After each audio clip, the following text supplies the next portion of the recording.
Hello, hello, beautiful people.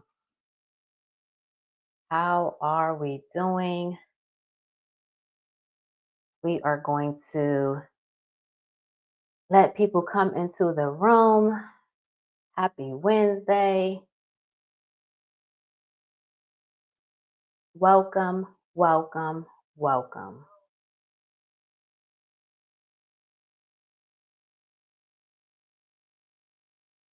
All right, so people are getting their alert. If you hear me and see me, let me see your comment in the chat.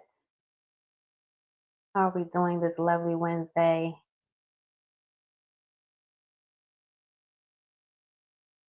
See if I can.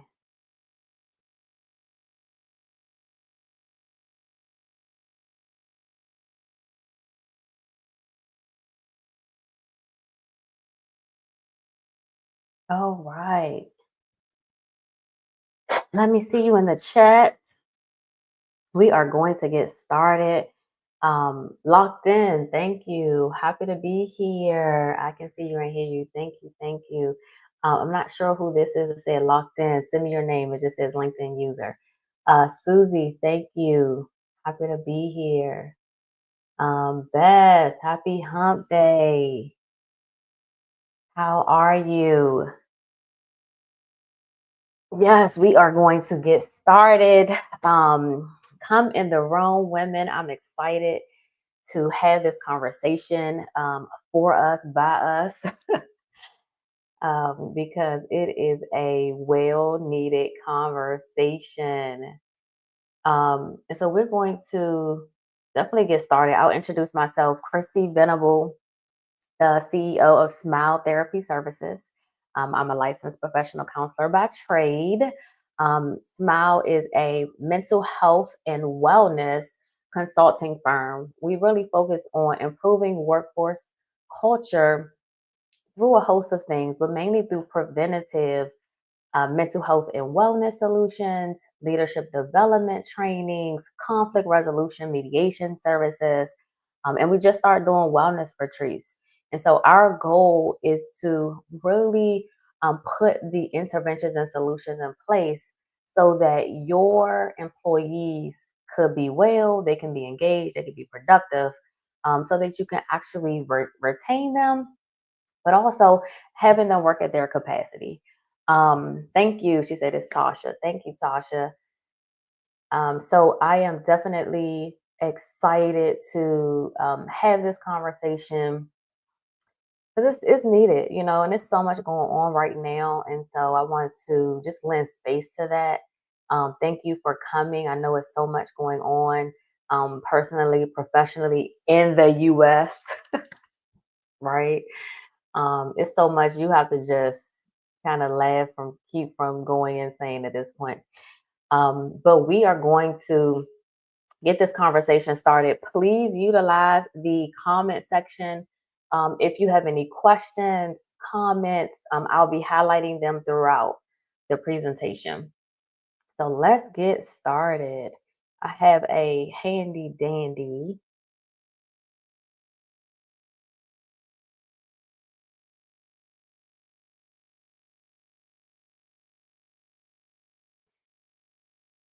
All right.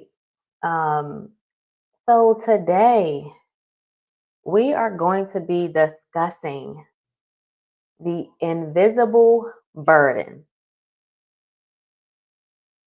I just love the title. I don't know about you, but I was like, oh, it definitely makes you feel something. But the invisible burden, and this is really like the mental load that women have to carry.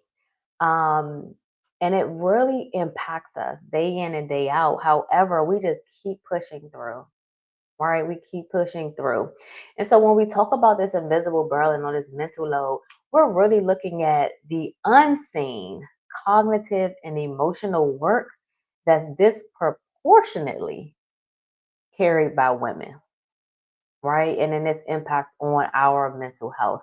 And so we are going to definitely get into it.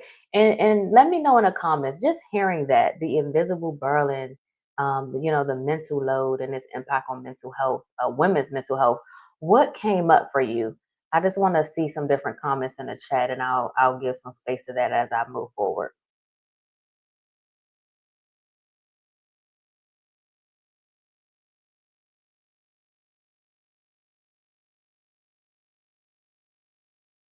So we'll give some time for you all to put some comments in the chat. Just when you think about the mental load, right? Probably everything that you have right now in your mind to do. Let me know some of the emotions that you feel.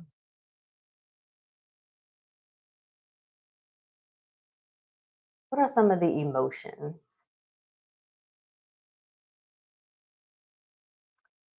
Teenagers' emotions. Okay. So if we are managing kids, right? Teens, which we know is hard work. Um, and they come with their own set of emotions, right? That you then have to manage. Thank you for that. And kids in general, they come with their own set of emotions that um, parents, mainly mothers, manage. Um, and then I'm assuming this is Tasha. She says it's a daily and constant overwhelm at times. Yes. Who else can relate to that? It's like we are always having to be on for everyone, right? Yes. Okay, elder care. Let's talk about that sandwich generation. Um and Susie says concern from my dad who lives in Texas. Let's talk about the generation that's in between. You may still be raising your own kids, but now you have to also help to take care of your parents, or your grandparents, or aunt or uncle. That's a lot that we carry. And statistically, probably about 80% of caregivers are women. So we are taking care of our elders. So even for elder care, about 80% are women. So we are the ones that are stepping up and taking care of not just our family, but also our elders. Yes, definitely. And then Beth says, overwhelmed, want to make sure that they feel supported. Yes. You want to show up for your family, your kids, your husband, at work, right? But but we're going to talk about also being able to show up for ourselves, and what this constant juggling does to us. Okay, so understanding the mental load, and I just love the picture here because we all probably feel like this. So thinking about invisible work.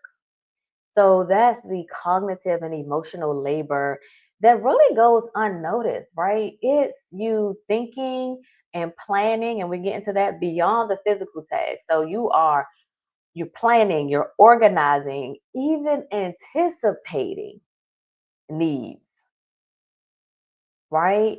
All of those things we're doing, and we're doing it most of the time inside of our own heads, right? We're just figuring it out, making sure, oh, let me make sure, did I think about that? Did we do this? Let me, just in case this happens, who has when you maybe had younger kids, you had a just in case bag. You had to make sure you plan for anything that could happen, right? All of that is that mental load.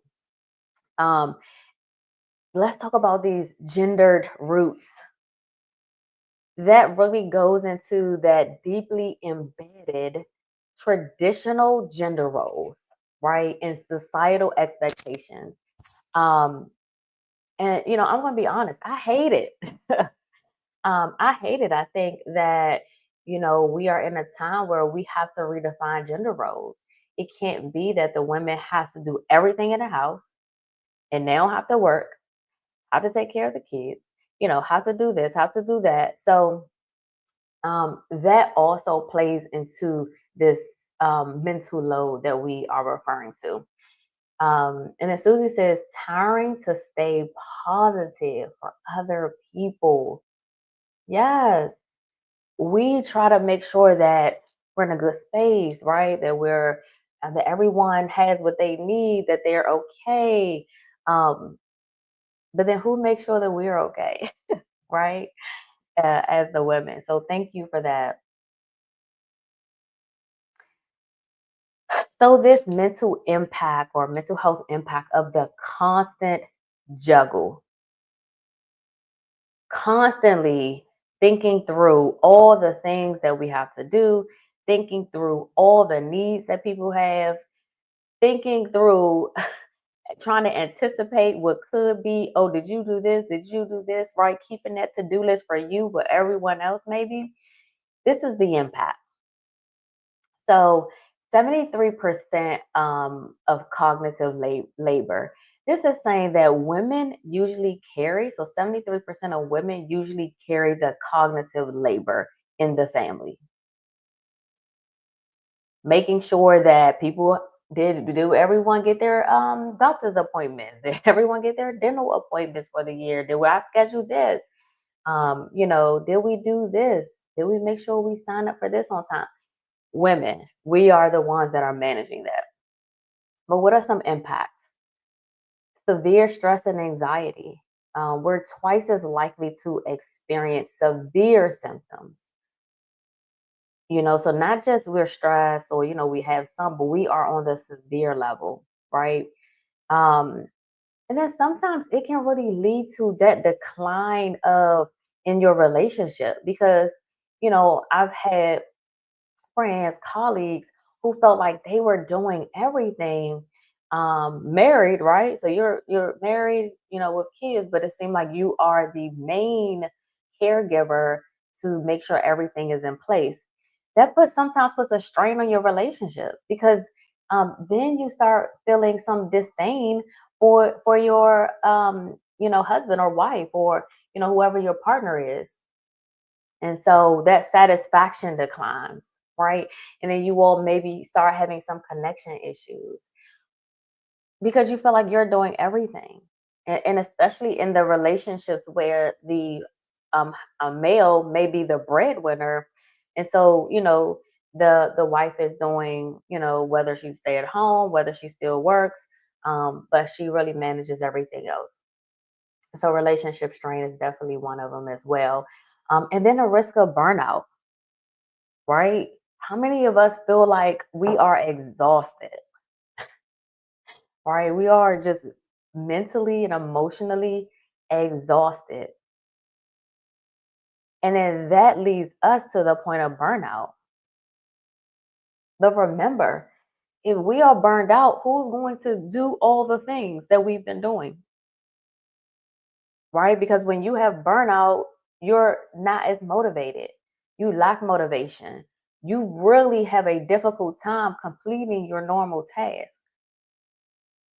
It's a major impact. You start seeing decline, um, in your life for even little things. You started seeing the decline, and so that is the impact that this constant juggle is having on us.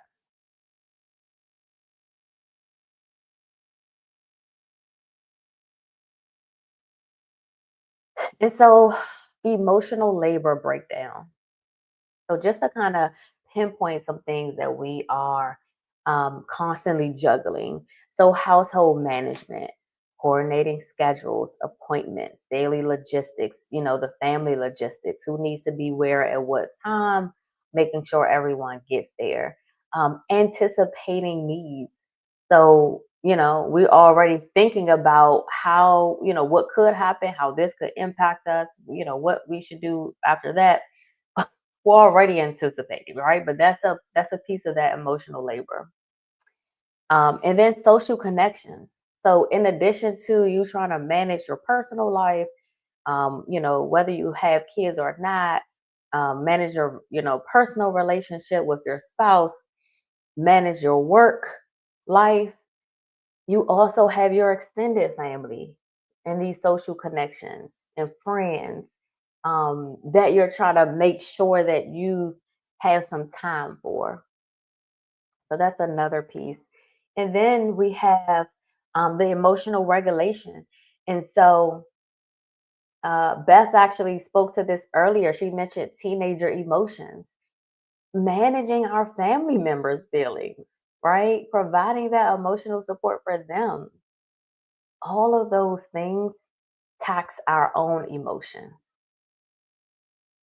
They all impact us and our own emotional and mental wellness. And so it's something for you to think about.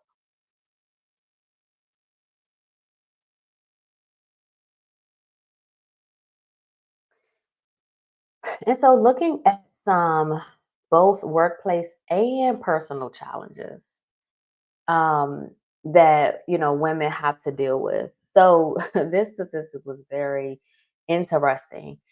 Women's daily unpaid work.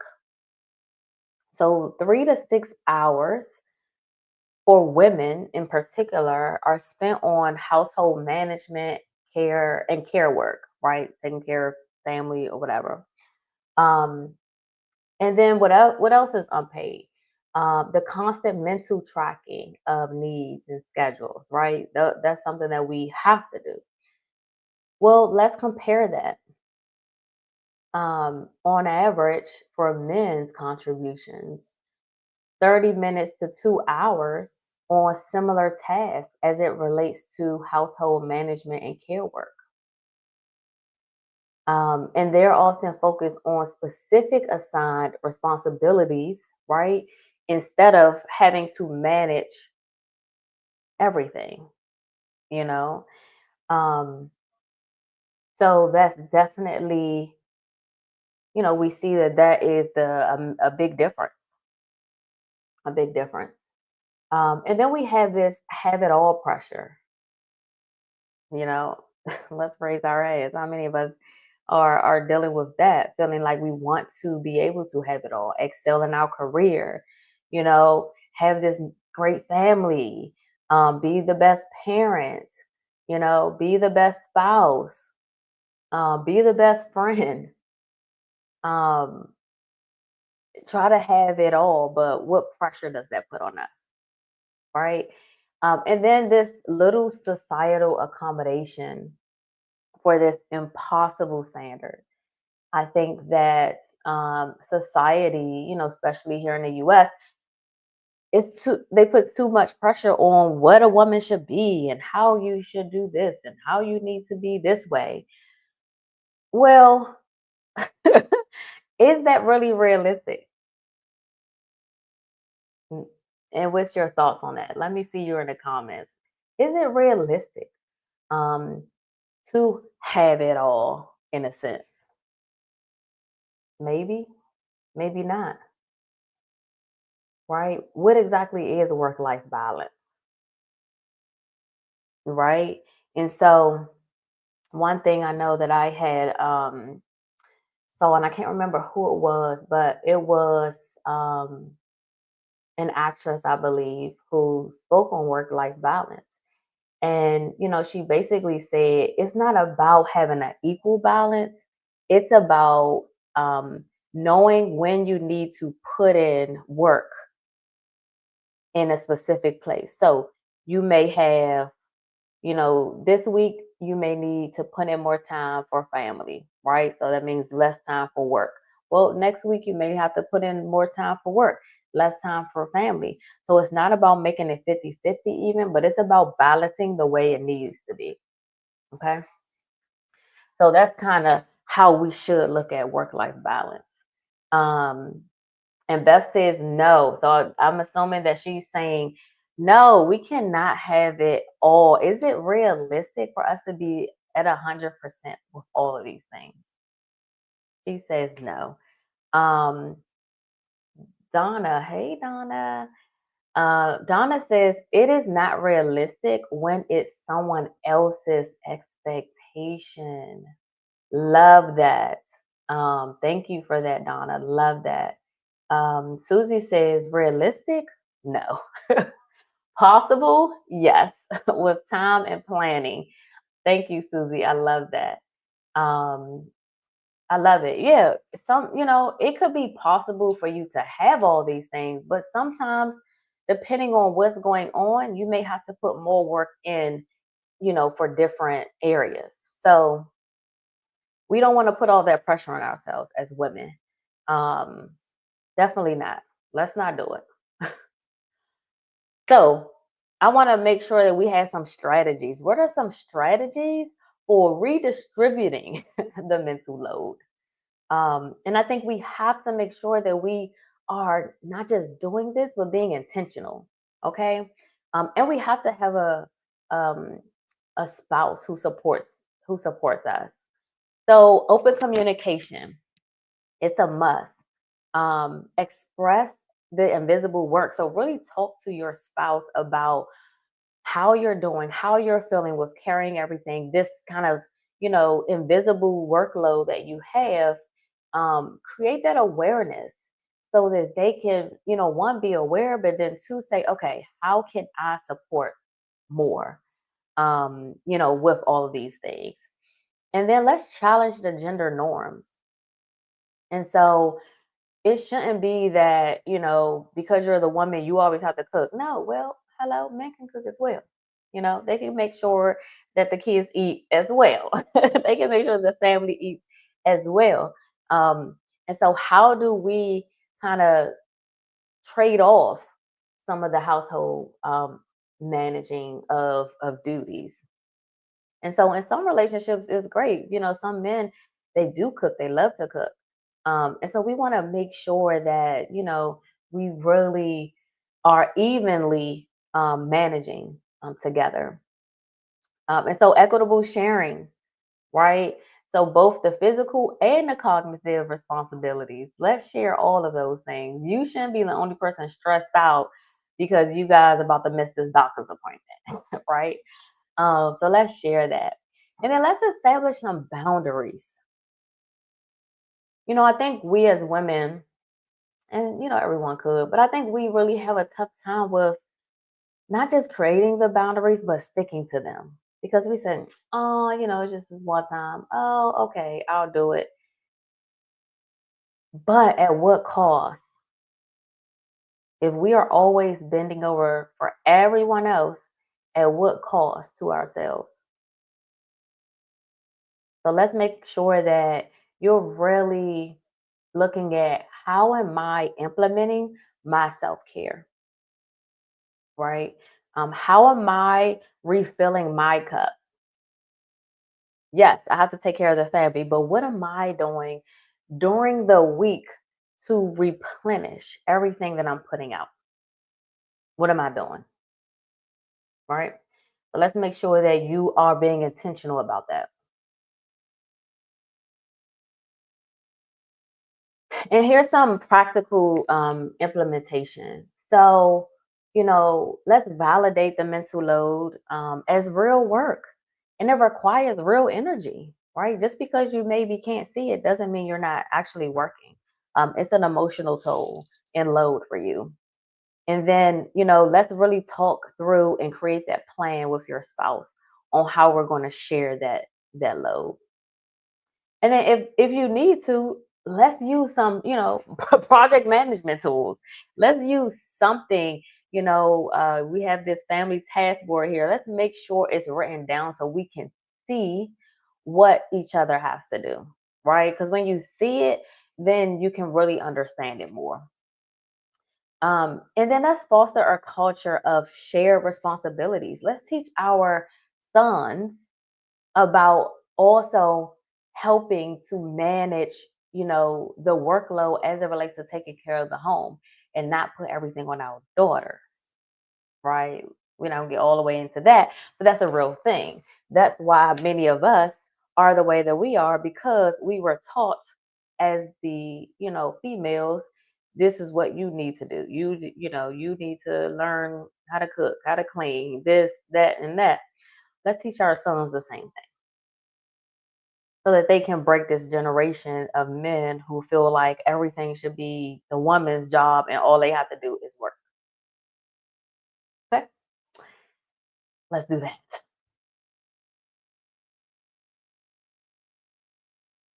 And so, as we conclude, and it's a lot of information, and I'm sure that is, we have different parts of our lives where we're like, yep, that's happening. Yep, I can resonate. Um, what are we going to do about it? And so I really want to encourage you all to create a plan of action for yourself. Really have the conversation that you need to have with your spouse. Let's put it all on the table. How can you feel better supported? Um, and let's make sure that um, we're not just all in these gender roles, if you will. Just because you're a woman doesn't mean you can't take the trash out, right? So it's like, let's make sure that we have a shared workload across the board, share responsibility, um, and then really think through how we want to move forward so we can feel supported, and so you can show up the best for you first, for your family, for work, for all these things.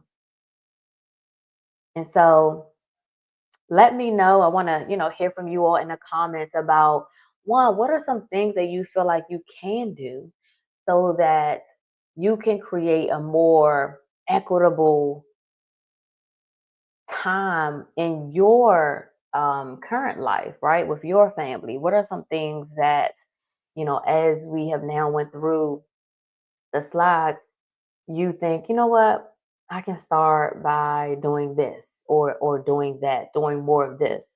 What are some of those things? Let me see you in the comments, and I'll give you a few seconds for that.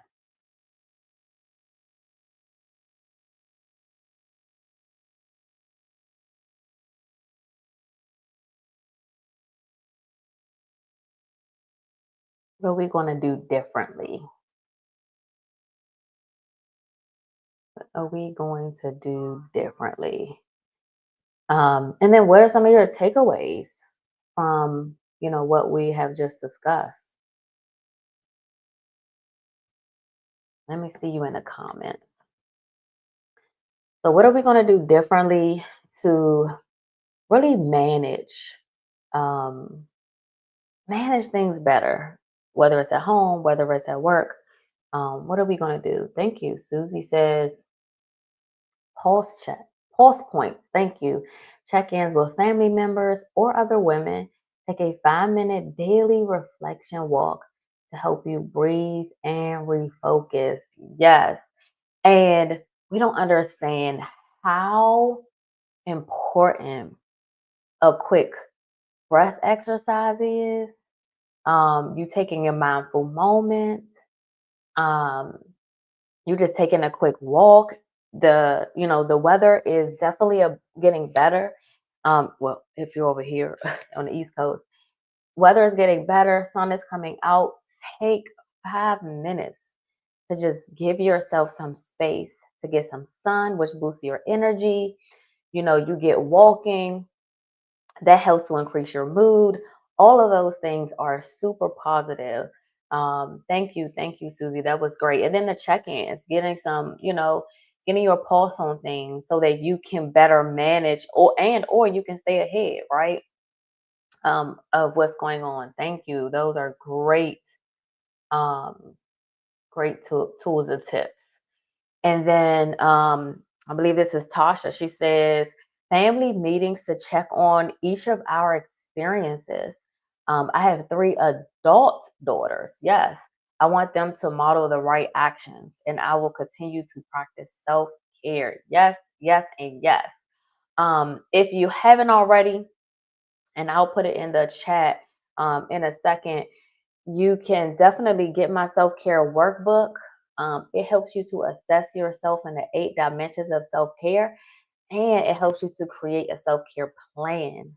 Um, so I will add that into the chat. Yes, I will definitely. Thank you so much, Tasha.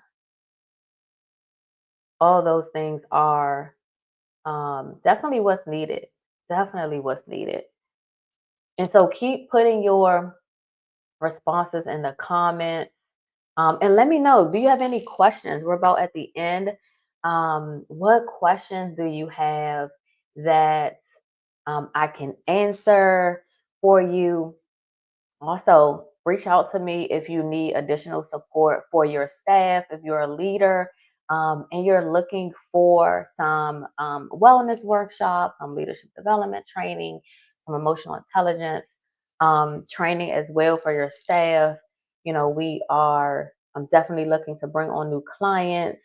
But I wanted to do this. You know, our goal for the year is to make sure that we are providing more impact to the community. So, you know, I've really kind of challenged myself to make sure that I am at least doing a LinkedIn Live on a different topic that, you know, we can give you some tools, some tips, some strategies every month on a number of things. And so, if you saw our last two you know, LinkedIn lives, we try to really focus on, you know, managing during uncertainty, you know, and during just all the different things that were going on um in our environment.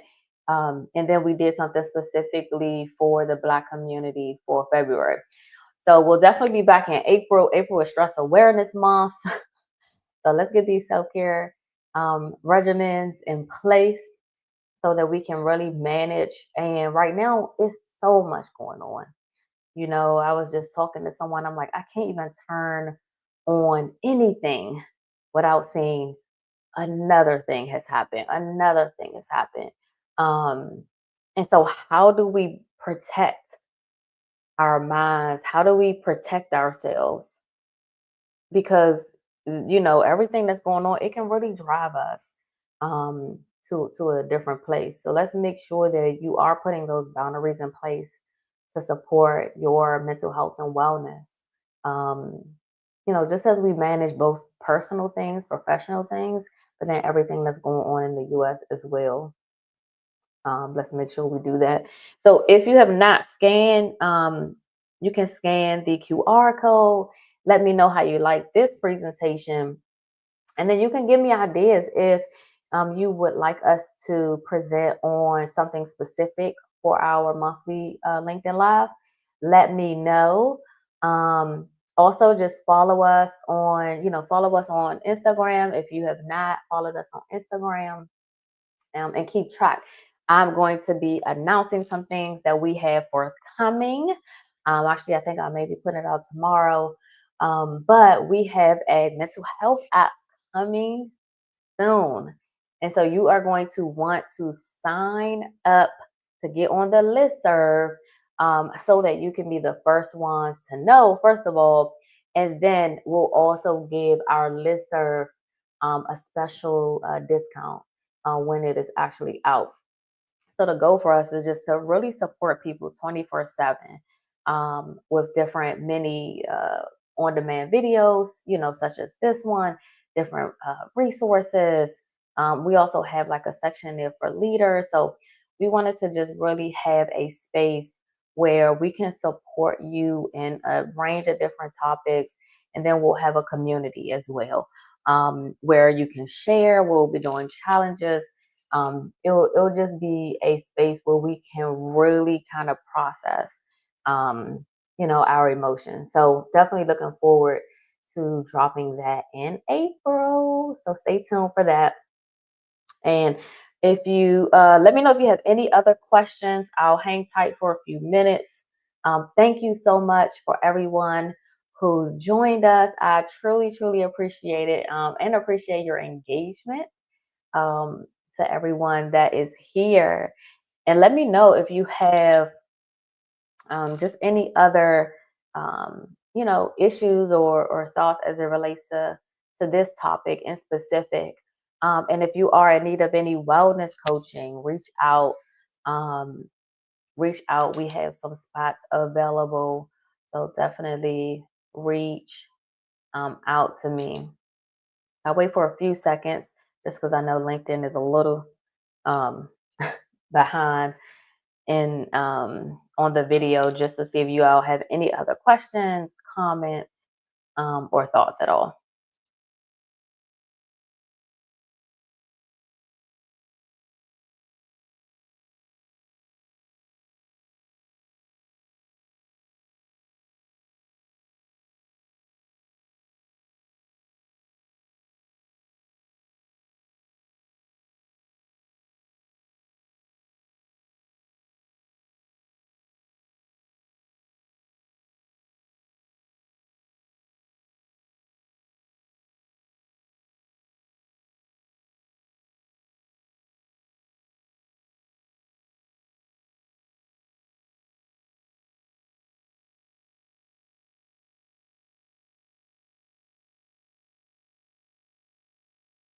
Okay.